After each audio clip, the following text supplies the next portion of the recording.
Alabado el Señor, alabado el Señor, alabado el Señor. Que el pueblo de Dios lo diga. Alabado el nombre de Jesús. Gracias, Brian, muchas gracias. Bob, los salmistas y todos los que están aquí. Bueno, es difícil dejar algo hacia atrás, ¿verdad? Alabado Dios. Qué bueno que nos acompaña Gabriel, el Dr. Watts, Josh, Mike, John, Dave.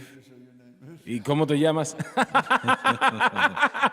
Como quieres que me llame. Donnie. Y ustedes estamos alegres de tenerles con nosotros. Ha habido una tormenta antes del servicio de lluvia y dicen que hay unos cuantos huracanes que están en el Atlántico, ¿es? Y espero que no estén en el Caribe, ¿no? No sé, yo no quiero que eso esté cerca de tierra jamás. Especialmente tengo una camisa roja el día de hoy, no quiero que eso venga para acá. Francis me dijo ayer, yo quiero que te pongas una camisa roja. Y yo pensé como que eso era un poco gracioso.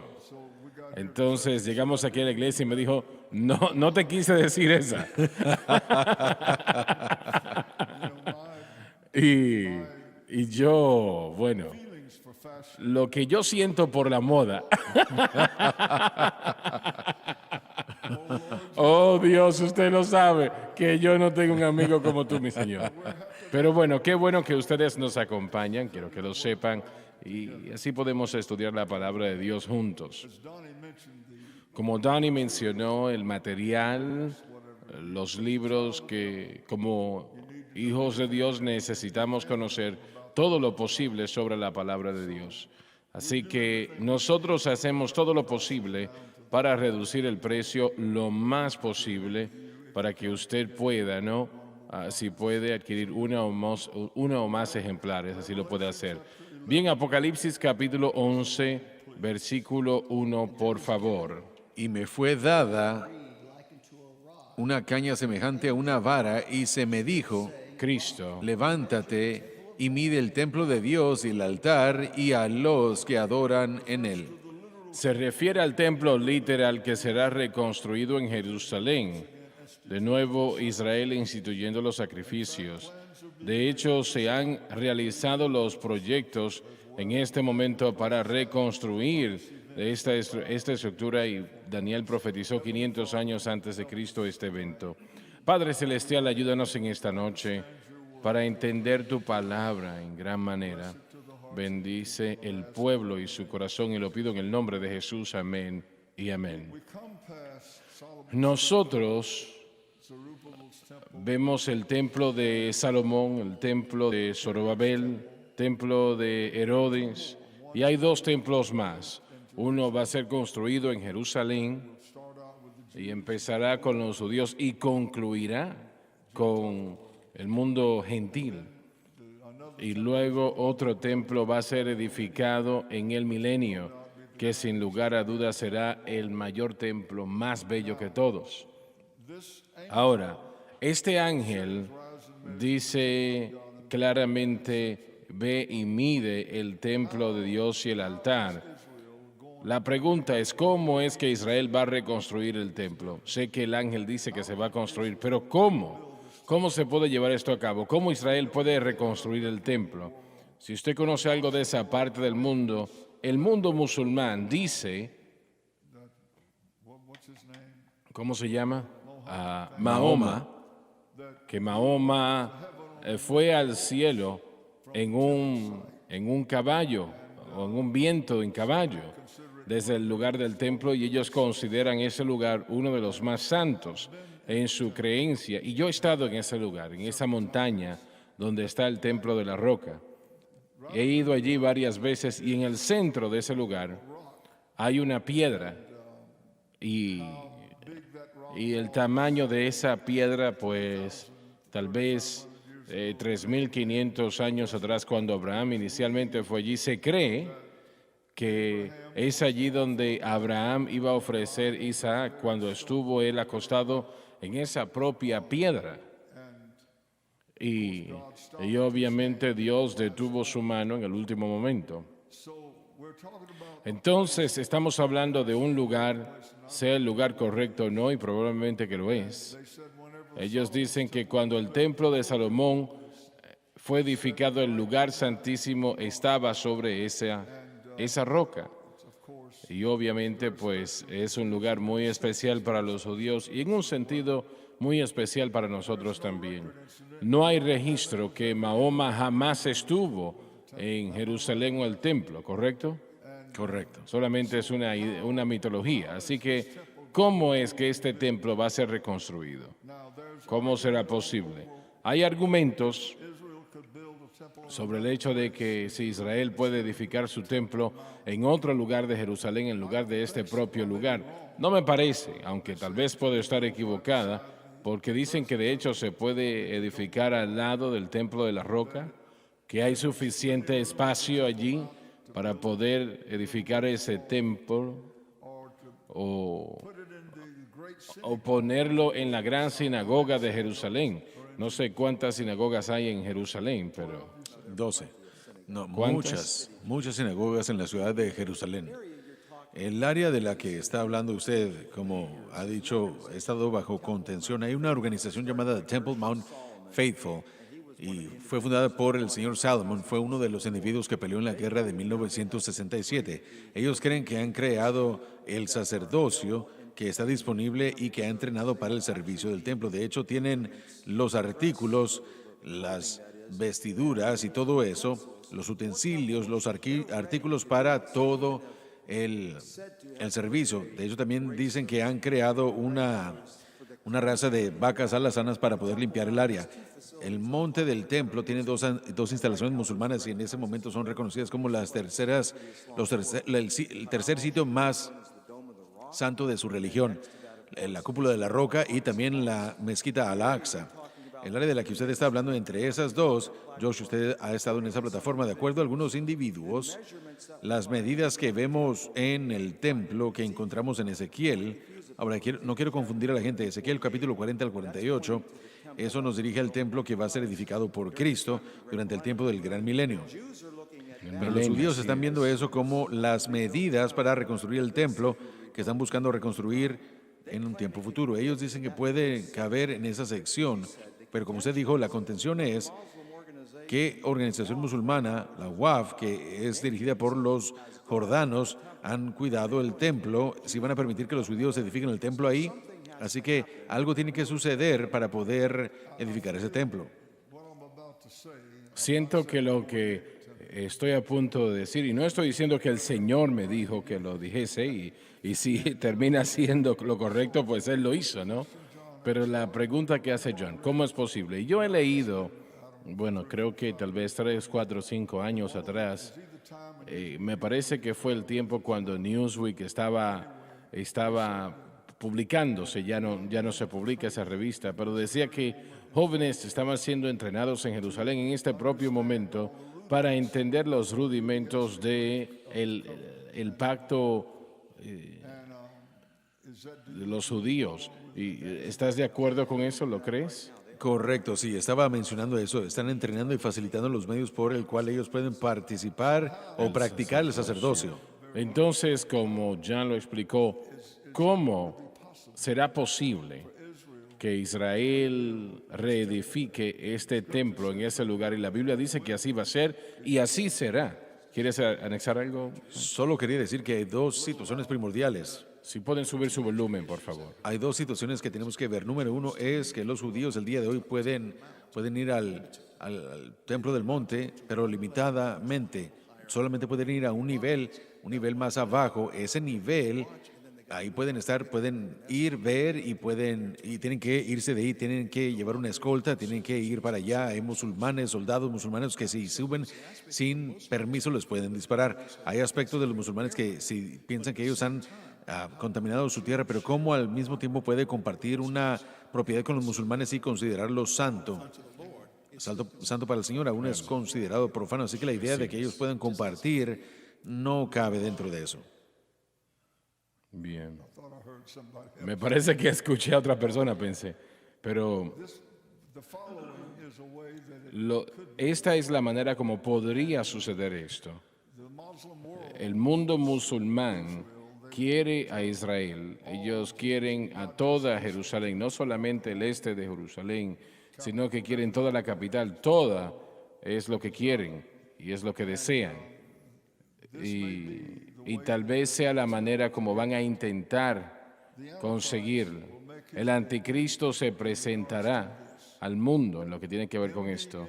Él pudiendo negociar el hecho de que los judíos y el mundo musulmán se pongan de acuerdo, él va a causar o causará que él sea visto por el mundo como un hombre de paz en todo el mundo.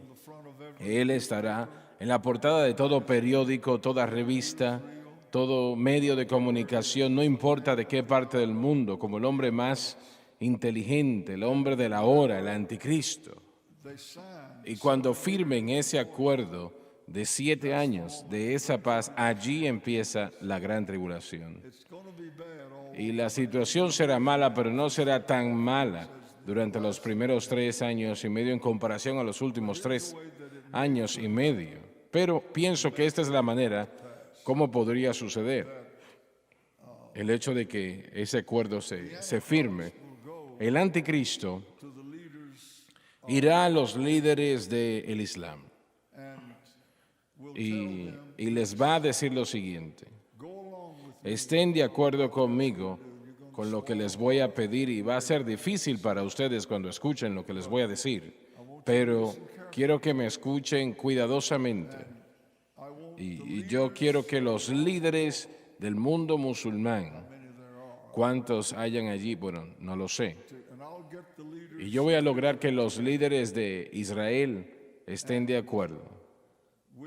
Y nosotros vamos a querer que ustedes estén de acuerdo para destruir el templo de la roca. Y le entreguemos esa tierra a Israel para edificar su templo. Y en un momento específico, que realmente será a la mitad del periodo de la gran tribulación, yo atacaré a Israel y yo la destruiré. Me tomará 2 o 3 años para prepararme, pero yo voy a destruir a Israel y les entregaré la tierra de Israel a ustedes. Y allí van a poder edificar otro lugar, otro templo de la roca. Si están de acuerdo conmigo, yo puedo darle toda la tierra completa. Consecuentemente,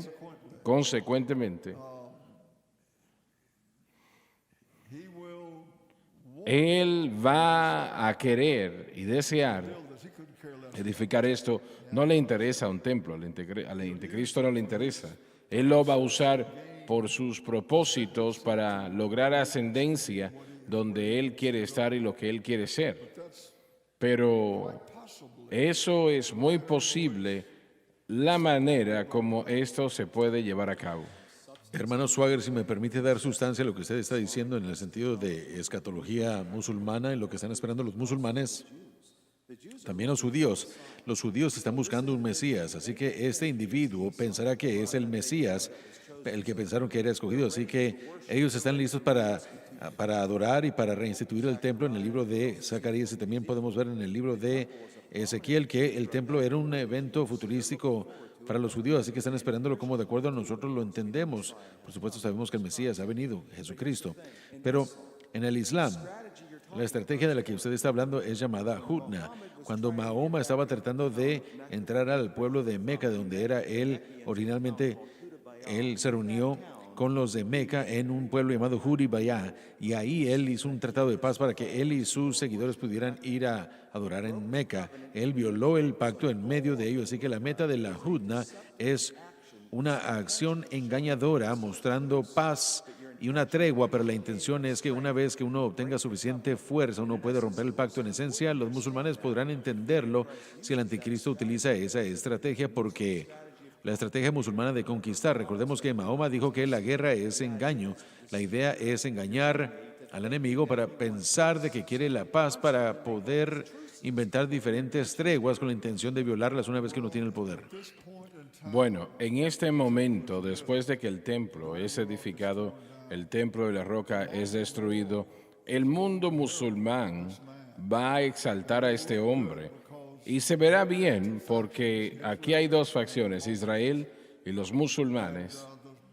Y las mentes más brillantes en América y el mundo no han podido resolver este problema de esta animosidad que existe entre ambas partes. Recuerdo que escuché a Netanyahu cuando sucedió el 9/11, lo entrevistaron y él estaba aquí en los Estados Unidos en aquel momento. Y le hicieron la pregunta, ¿por qué? ¿Por qué esta animosidad? ¿Por qué es que es así? Y él por unos momentos se quedó pensando, finalmente dijo, es una rivalidad que va hasta Abraham. Y si los medios entendieron eso, bueno, no lo sé. Y dijo, la segunda razón es por Jesucristo. Y yo pensé que eso fue bastante sorprendente. Él estaba en lo cierto, 100% en lo correcto. Dijeron que, o decían que Jesús era un gran profeta, no era nada más que eso, que estaba por debajo de Mahoma. Pero me pareció interesante que él diría algo así cuando es exactamente correcto. A ellos no les interesa Jesús. Ellos dicen que es un gran profeta, pero realmente no les interesa. La ironía es que en el Islam, de acuerdo al decir el nombre de Mahoma o Jesús o los otros profetas, reconocen los profetas, pero ellos de hecho están esperando el regreso de Jesús, pero en el Corán es llamado Isa, y cuando él regrese, Isa debe regresar primeramente a Damasco, en Siria, y de ahí su misión y su meta es exterminar a todos los judíos de la tierra. De acuerdo a su escatología, que es le tomará 40 años para poder hacerlo a este Isa. De acuerdo a estas estrategias, yo puedo ver muy bien que si Israel es engañado pensando que este individuo es su Mesías, están los musulmanes pensando que él es el Isa que va a destruir finalmente a todos los judíos. Podemos ver cómo este individuo que dice en Daniel capítulo 8, 26, que él va a conquistar a través de astucia o de paz, y no es shalom hablando de bienestar, sino de seguridad. Él va a ofrecer la seguridad que los judíos están buscando, el reconocimiento que ellos quieren, y va a reconocer a los musulmanes la oportunidad de poder vencer al pueblo judío de una manera muy seductiva al atraerlos, haciéndolos pensar que este es su Mesías, y como usted dijo, a la mitad de la semana él va a destruirlos, pero finalmente él va a causar que todos adoren a Dios, que lo adoren a él. Él tomará control del templo, será su sede de todo el mundo. Babilonia será su sede política, pero Jerusalén y el templo será su sede religiosa para todo el mundo realmente. Y él tomará el control de esa área. El falso profeta hará milagros allí y serán milagros genuinos, no serán inventos, ¿no? Y esto es lo que viene de una manera u otra, eso va a suceder. Permíteme presentar algo, si me permite. Tal vez todos podemos pensar en eso. Sabemos que cuando el arrebatamiento suceda, la iglesia será removida. Creemos en un arrebatamiento antes de la gran tribulación, lo hemos hablado ya muchas veces. Los judíos quieren reedificar el templo. Tal vez se requiera de un poco de tiempo para reconstruirlo. Y sabemos que el anticristo va a reinar, por supuesto, durante 7 años. A mitad de esos 7 años, 42 meses, él va a cometer la abominación desoladora, y él va a sacrificar y hacer su adoración para sí mismo. Pero ¿cree usted que los judíos van a buscar la reconstrucción del templo antes del arrebatamiento de la iglesia, o cree usted que esto va a ser algo que va a transpirar o suceder antes del arrebatamiento de la iglesia, y después cuando el anticristo vuelva, este proceso se deshará en los primeros 3 años y medio? Bueno, obviamente no lo sabemos, pero personalmente creo que la reedificación del templo sucederá después del arrebatamiento de la iglesia. Hay una posibilidad, ¿no?, de que entre el arrebatamiento y el anticristo pueden pasar hasta 10, 20, 30 años, tal vez más. Kenneth Wuest dice que es muy posible que pueden pasar 30 o 40 años entre el arrebatamiento de la iglesia y la manifestación del anticristo en el mundo. Si eso es correcto, realmente no lo sé, pero de una manera u otra eso va a suceder. Es lo que estoy tratando de que entiendan. Hermano Swagger, estaba leyendo, tratando de preparar Para una noche un comentario hizo una referencia a lo que, o John hizo referencia hacia 40, Ezequiel 40, las medidas del templo, y Zacarías capítulo 2, midiendo a Jerusalén, y después él también mencionó a Habacuc capítulo 3, donde dice que él estuvo y midió toda la tierra, y él dice que en el Antiguo Testamento la idea de la medida comunica la propiedad, protección y preservación, y que uno de los temas que él presenta en Apocalipsis es que finalmente por medir el templo nos muestra que Dios está a cargo y que su plan va a desarrollarse al verlo bien. Así que el diablo, el anticristo, tal vez piensa que él está desapareciendo con algo o que va a orquestar algo, pero nada sucede sin que Dios tenga propósitos de redención y su plan de redención. Así que este énfasis en el primer versículo de medida muestra que, sabiendo o conociendo las medidas exactas del templo, que Dios aún está a cargo de todo eso, se está desenvolviendo, desarrollando, como dijo Johnny. También quería mencionar rápidamente, porque yo quedé anonadado. Vi un video el día de ayer de John MacArthur, el pastor John MacArthur.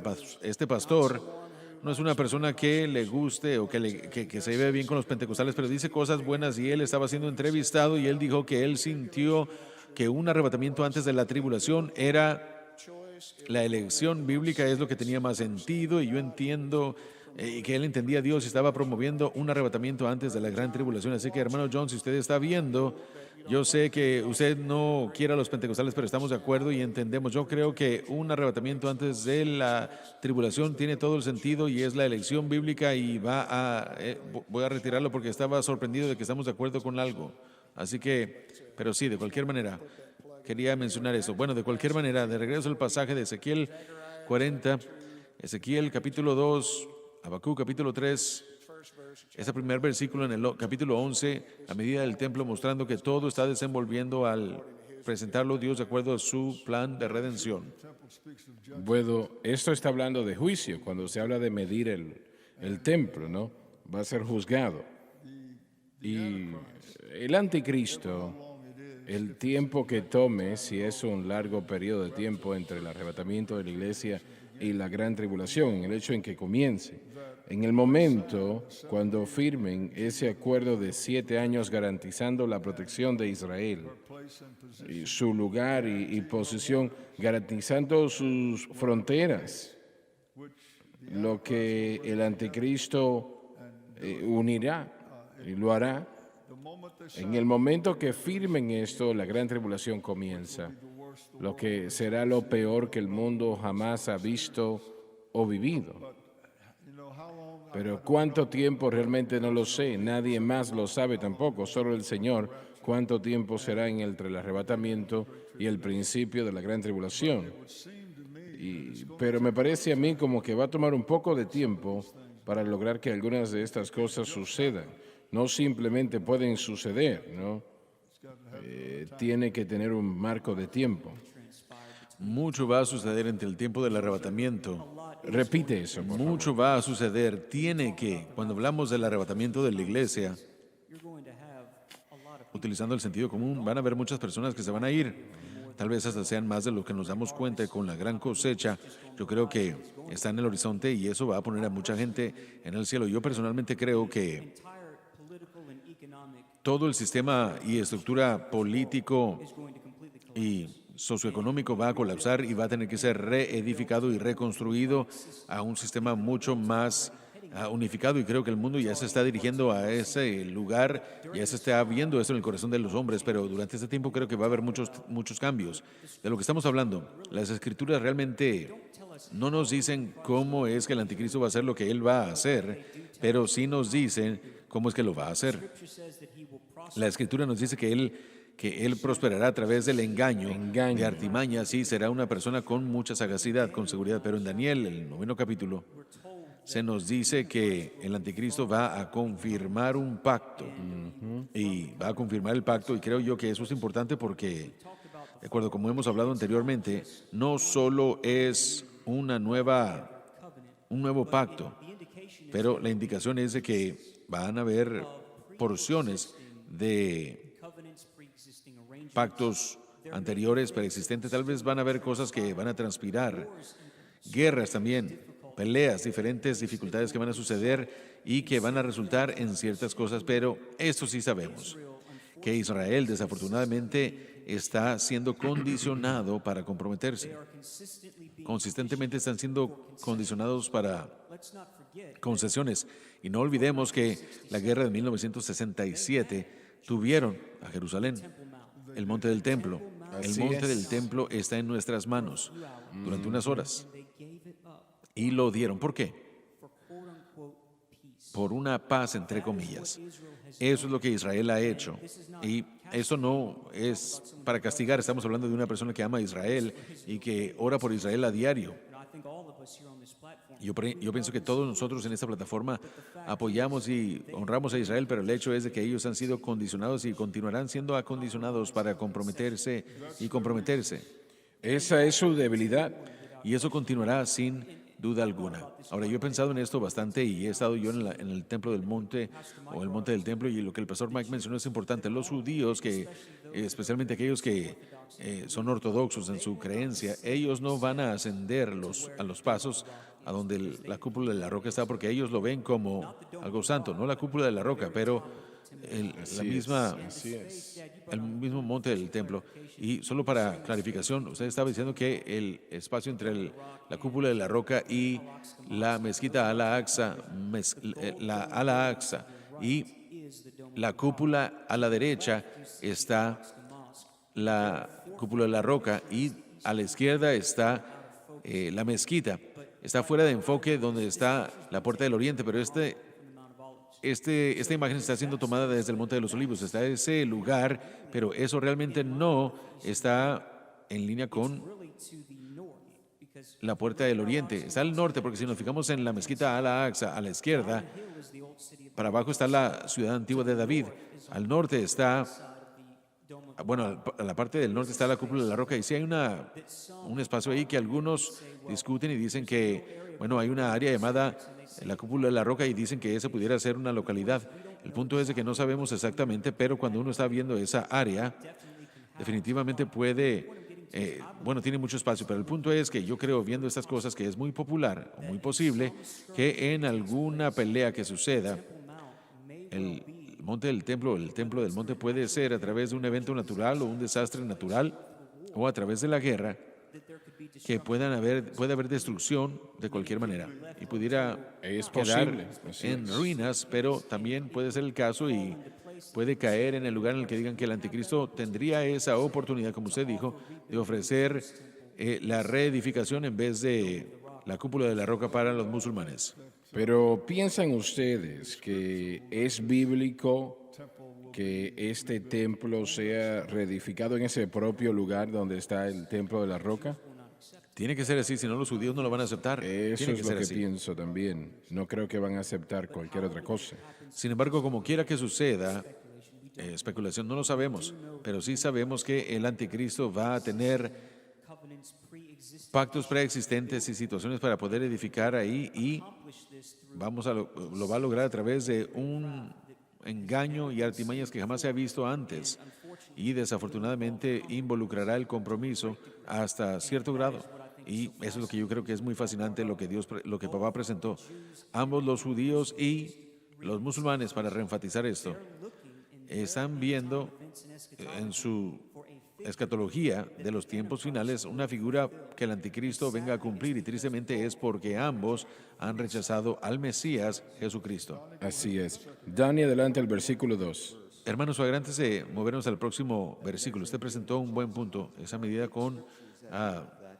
hay 8 escrituras que tratan con eso, y en consecuencia vemos la vara. No quiero leerlo todo, pero en Ezequiel 20:37 dice esto: y causaré que pases por debajo de la vara, y os traeré al pacto tiene que ver con la disciplina. Es la vara que ayudaba al pastor a dirigir a las ovejas. Israel era un rebaño desobediente, fueron esparcidos como ovejas, tuvo que reunirlos, y lo hizo en Cristo. No vinieron, así que la idea es qué es lo que se va a requerir para el pastor, y podemos ver la intención del castigo. Ahora, no es para su destrucción final Tristemente, como sabemos, 2/3 van a ser eliminados, así que muchos van a morir durante esta gran tribulación. Pero podemos ver la vara aquí, que se le da la forma de una vara para poder traer ese juicio y ese castigo. Tienen que regresar, porque es importante que regresen al entendimiento de quién es el Mesías, un redentor. Bien. Jeremías me parece que dice que es el tiempo de la angustia de Jacob.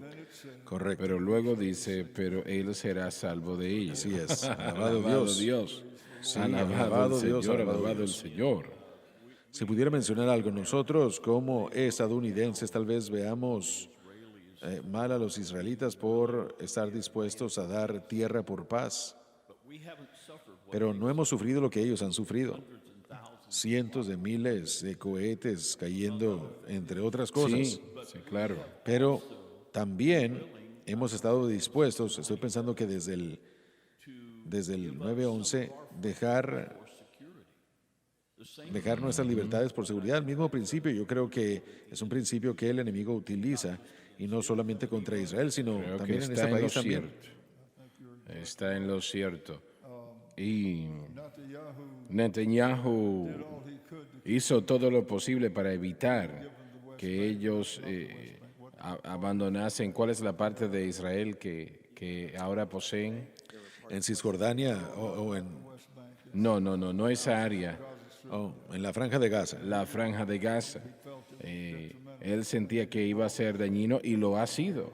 Lo ha sido. Sí, y el señor Sharon se los dio y no se convirtió en nada más que, como él lo llamó, Hamasistán, donde Hamas se apoderó de la área y desde entonces ha sido un punto de partida de los cohetes para Israel. Adelante, vamos al versículo 2, Dani. Pero el patio que está fuera del templo déjalo y no lo midas, porque ha sido entregado a los gentiles.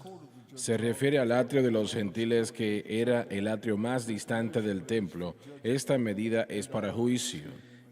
Disculpa un momento. Tenemos 3 atrios donde estaba el templo judío. Estaba la corte de Israel o la corte de los hombres o el atrio de los hombres. Estaba al lado del templo, se unía al templo, se acercaba al templo y solamente los hombres judíos podían estar en ese lugar. Detrás de eso estaba el atrio de las mujeres.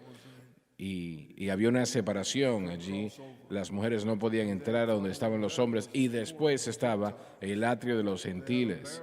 Tenían una barrera que creo que tenía 3 o 4 pies de altura entre cada uno de los atrios, de la mujer y los gentiles, y podía morir la persona si cruzaba, lo mataban, si cruzaba esa división, ¿no? Esa separación. Pero esto va a ser atacado por los musulmanes y ellos pues van a hacer todo lo que puedan y no van a destruir al templo, pero Israel será el principio de la destrucción de Israel, que no va a suceder. Parecerá como que Israel va a ser destruida, ¿no? Pero no será así. Jeremías dijo que será salvo de él, y así será. Ese muro del que estamos hablando es la pared intermedia de separación de la que habló Pablo en Efesios capítulo 2. Fue derrumbado en la cruz. Los gentiles ahora pueden entrar y ahora somos uno en Cristo. Lo somos, y eso es algo tremendo, algo maravilloso. Tal vez pensamos que no es importante porque somos gentiles, ¿no? Gentiles, ¿verdad? Sí, John, sí, lo sé. discúlpeme, Sí, discúlpeme. John, lo sé. Y Josh, vas a tener que hacer algo con tu padre. Todos somos injertados, amén. Estás en lo cierto, John. Sí, estoy Estás jugando en nada lo más. correcto. Todos uno en Cristo, sí. El mismo Yo Señor. le voy a pedir a Mike y a Dave que te calmen de alguna manera. Bien, Donnie, por favor, continuamos. Y la ciudad santa Jerusalén pisotearán 42 meses. se refiere al periodo que pondrá fin a los tiempos de los gentiles. Me detengo aquí un momento. El tiempo de los gentiles literalmente comenzó con Nabucodonosor. Y antes de ese tiempo, Israel era la nación principal del mundo. Y Ellos eran la única nación en el mundo que conocía a Dios. No había otra nación en el mundo que lo conociese.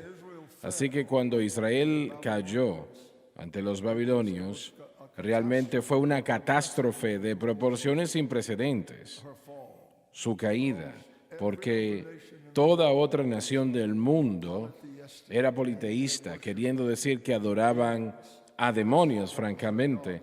Esos eran sus dioses, todas esas naciones, las que eran, eso adoraban.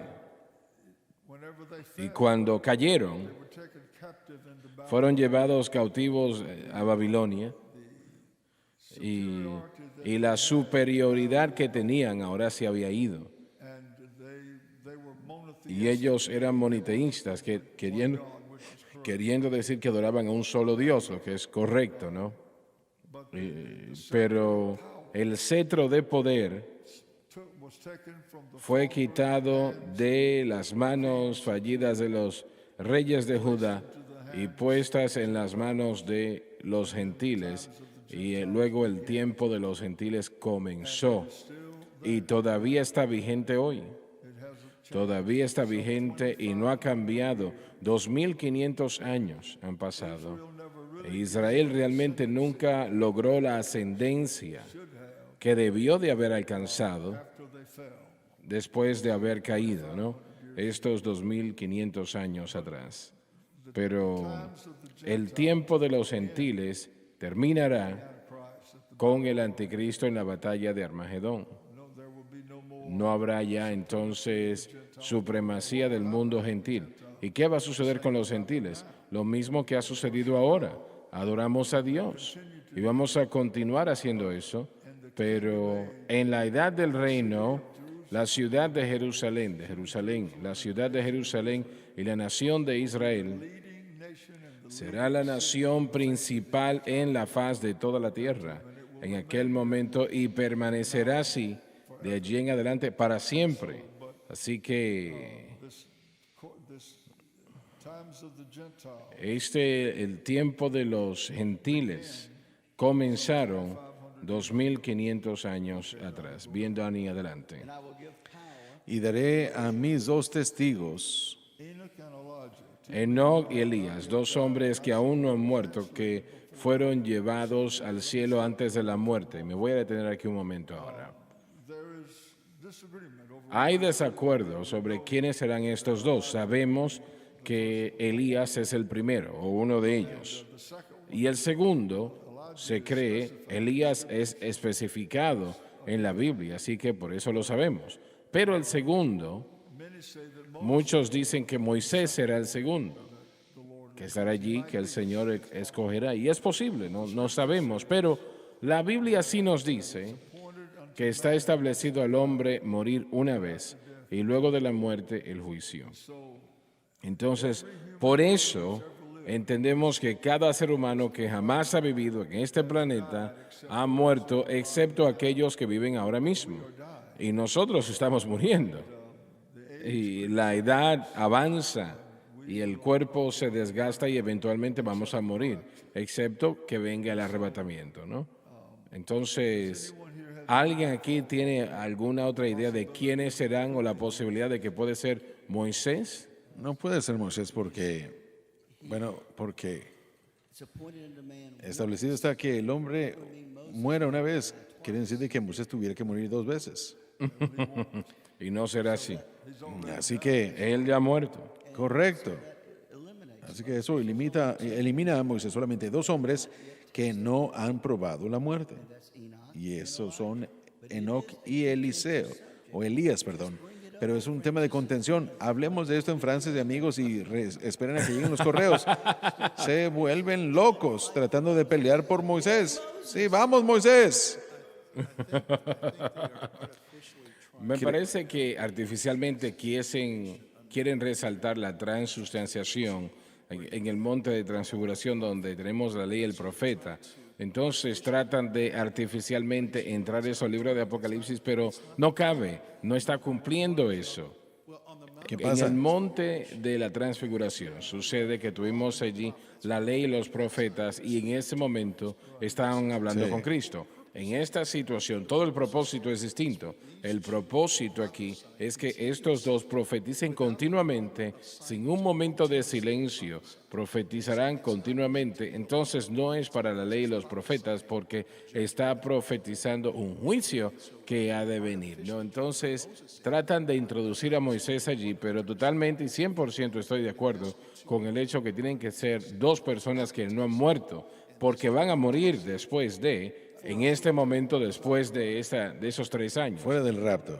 ¿Alguien más tiene alguna otra idea sobre este tema? Dani, estamos en lo cierto. Bueno, yo sé que estamos en lo cierto.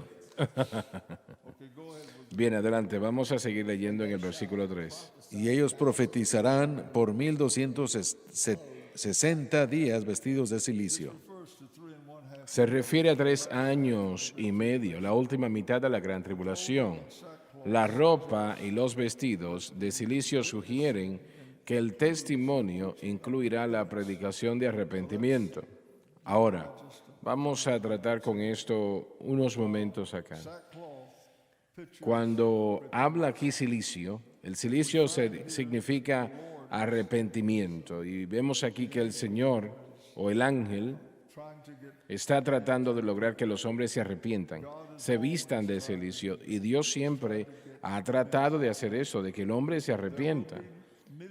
Sí habrán millones que se van a arrepentir en la gran tribulación, un número que ningún hombre puede contar en esencia, ¿no? Pero la gente no se arrepiente fácilmente o rápidamente. Gracias a Dios que ustedes lo han hecho y usted a través de la televisión lo ha hecho. Le damos al Señor la honra y la gloria por eso. Y porque, damas y caballeros, el Señor demanda arrepentimiento. Si nosotros venimos a Él y hay pecado en nuestra vida, es un factor que debe de ser entendido. Y cada uno de ustedes en algún momento u otro se han arrepentido ante el Señor.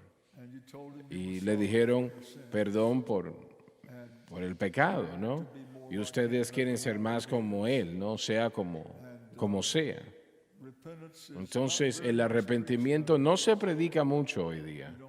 No se escucha mucha enseñanza sobre el arrepentimiento, pero sigue siendo tan bíblico como lo fue 50 o 100 años atrás.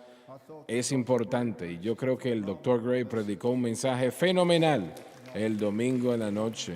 Fue excelente en este propio tema de arrepentimiento. Realmente lo que la iglesia necesita escuchar. Y gracias a Dios que llegó ese mensaje a todo el mundo. Gloria a Dios por eso. Y la próxima vez que cuando el Dr. Gray venga a predicar, cuando predique la próxima vez, tiene que ser así de bueno, ¿verdad? Realmente fue muy excelente. El Espíritu de Dios se movió en el servicio al altar. Fue fenomenalmente como se movió y el pueblo empezó a pasar acá al frente por sí solos y clamar al Señor. Eso es lo que la iglesia necesita, damas y caballeros. Eso es lo que la iglesia necesita. Todos necesitamos eso. Que haya arrepentimiento de nuestro corazón ante Dios. Y Dios siempre acepta el verdadero arrepentimiento. Él nunca rechaza, Él siempre acepta el arrepentimiento. Y yo siento en mi corazón lo siguiente, y sé que hay muchas personas que están viendo, algunos que no son salvos hoy, que no conocen al Señor Jesucristo. Y tal vez usted acaba de encender la televisión y se pregunta, ¿de qué es que están hablando ustedes? Y el Señor les trajo a donde están en caso de que usted esté allí. El Señor quiere salvar su alma. Él quiere limpiarle de todo pecado. Y permítame decirle, es la mejor vida en el mundo cuando una persona acepta a Cristo y permite que Jesús entre a su vida y corazón. Y yo voy a orar en este momento. Y permítame decirle lo siguiente. Algunos entre ustedes no van a poner mucha atención, pero de repente el Espíritu de Dios se empezará a mover en su corazón y usted sentirá algo como nunca lo ha sentido antes en su vida. Ese es el Espíritu Santo removiendo todo pecado. Incline su rostro ahora, por favor, y los hermanos van a orar con usted. Y gracias a Dios que todavía hay tiempo para arrepentirse. Todavía hay tiempo para darle al Señor nuestro corazón y nuestra vida. Repítalo con nosotros ahora y créalo con todo su corazón. Padre que estás en los cielos. Padre que estás en los cielos. Yo vengo a ti. Yo vengo a ti. En el nombre de Jesús. En el nombre de Jesús. Te pido perdón por mis pecados. Te pido perdón por mis pecados. Las cosas que he hecho. Las cosas que he hecho. La vida que he llevado. La vida que he llevado. Por favor, perdóname. Por favor, perdóname. Y límpiame. Y límpiame. Con tu preciosa sangre. Con tu preciosa sangre. De toda injusticia. De toda injusticia. Con mi boca. Con mi boca. Yo confieso. Yo confieso.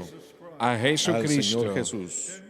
En mi corazón. En mi corazón. Yo creo. Yo creo. Que Dios resucitó a Jesús. Que Dios resucitó a Jesús. De entre los muertos. De entre los muertos. Y Él vive. Y Él vive. En este momento. En este momento. Acepto a Jesucristo. Acepto a Jesucristo. Como mi Salvador. Como mi Señor. Y mi Señor. Y mi Señor. Y de acuerdo a su palabra. De acuerdo a su palabra. Que no puede mentir. Que no puede mentir. Soy lavado. Soy lavado. Soy limpio. Soy limpio. Soy perdonado. Soy perdonado. Yo soy salvo. Yo soy salvo. Alabado Dios.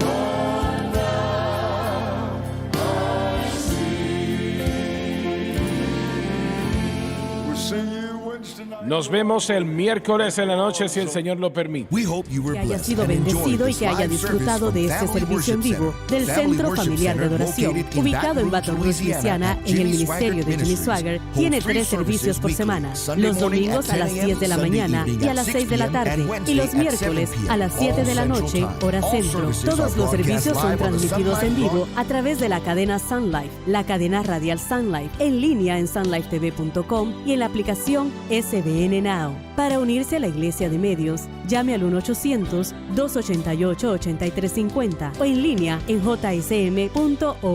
Estos servicios son producidos por SBN.